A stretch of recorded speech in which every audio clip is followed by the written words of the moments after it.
Even though I grew up in the arid Gunnison Valley, drought is new for me.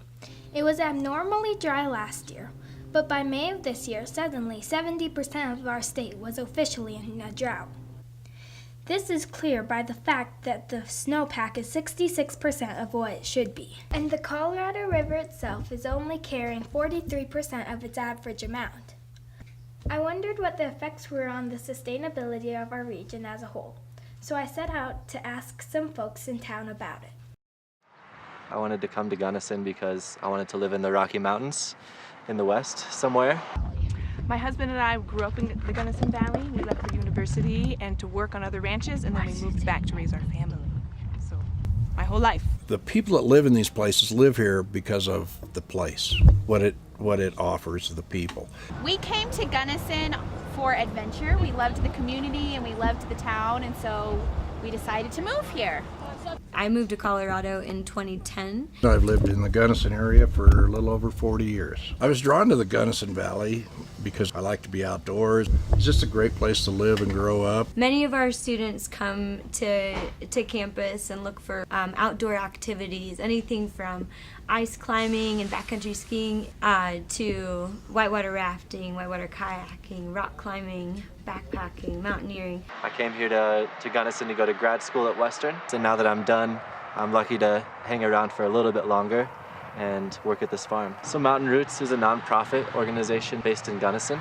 We do educational programs with the schools, so we work with kids to teach them about local sustainable agriculture and where their food comes from. Wilderness Pursuits is a student-run outdoor program. We employ about, I'd say, 25 to 45 staff throughout the year. We're running through trips are in the couple hundred range. A food desert is any place they don't have access to fresh, locally raised foods. The reason Gunnison is classified as a food desert, mostly due to our geographic isolation. So we're pretty far from big food growing regions, and so all of our groceries you find at City Market or Safeway or anywhere else are all trucked in from far away. Gunnison has a history of not being a food desert, of being a really productive, self-sufficient place, and then it has changed, and there is much less production because nobody's producing local food. We get our groceries from City Market most of the time. Yes. I don't know where they get their produce from. I'm part of a producers guild. It's about 5 producers that are producing food in our valley, and there's a few others, but we're kind of it. So most people are getting their food from City Market, trucked in on the Cisco truck. The reason there aren't a lot of farmers in the Gunnison Valley, from what I understand, is that it's just a pretty challenging environment to be a farmer. The soil that we have here isn't the best soil for growing crops. We've got a degraded resource on our hands. We can't sustain it when we know how to regenerate it. Gunnison is affected greatly by weather. Yeah, we're in a desert. You know, it doesn't rain here, right? We rely on the snow melt for our water. Snowpack is the amount of snow that's going to come in the winter. As that snow slowly melts and you see it all disappear, it goes into the aquifer, which is soaked into the earth. And there's literally, if you were to go up to 12,000 feet and dig a hole in the earth, you might get down a foot and you would find frozen water. So without the snowpack preventing the light from warming the earth, then that water melts more. This year, if you look at the snowpack, yeah, you can see that we are in major drought right now. Wouldn't it be amazing if we increased the soil water holding capacity in all our lands, and so when a rain came, we were able to store it in the soil, because right now when it rains, it runs off, right? Runs off the bare ground and it runs off. And we don't get it. Even if it's amazing rain, we're still in a drought because we aren't capturing any of our water. We weren't so worried about water. We could, challenge ourselves and try to grow other crops that require more water, or maybe it would be an experiment. So for this year, we're just counting on the vegetables that we know will grow. I happen to be a boater, so I have a pretty good idea that this is probably the lowest water season that I've ever seen in Colorado. Tourism follows the weather. We get good snow, we have a lot of skiers.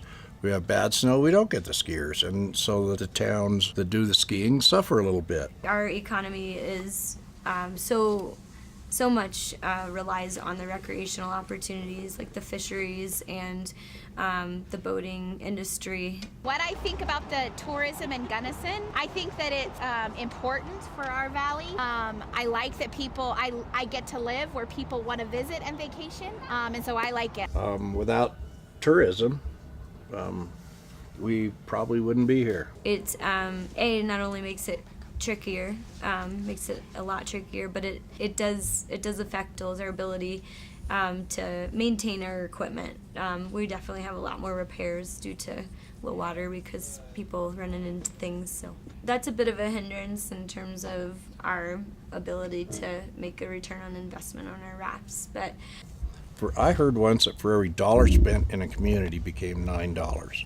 So you buy something from me, I have to go buy gas for my car. That guy has to go buy groceries. That guy has to. So by the time that dollar leaves the community, it was $9. For every dollar lost, you're losing $9, $10 for every dollar lost. That's a big effect on a community this size.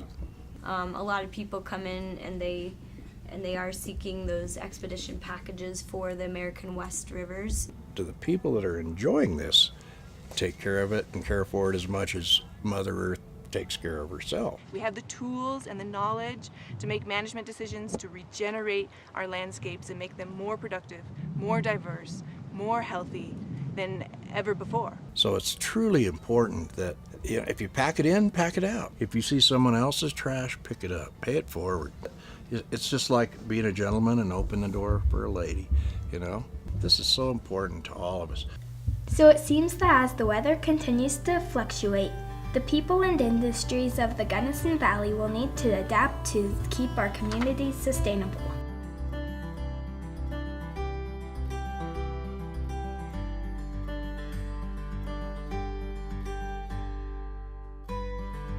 And Tina Fey, of course, don't forget Tina Fey the llama.